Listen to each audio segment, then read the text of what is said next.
Hello, in this video I'm gonna show you how we can boost our RAM on Motorola Edge 50 Ultra. In order to extend our RAM, we need to go to the settings, then scroll all the way down, and you need to go to System.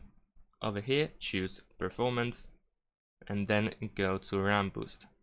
Over here you can enable and disable this option, and if you do that you will need to restart your device. In fact, any change made over here will require you to restart your device. So below over here we can also choose the extension for our memory size. So we can choose 4 GB, 8 GB, 12 or 16.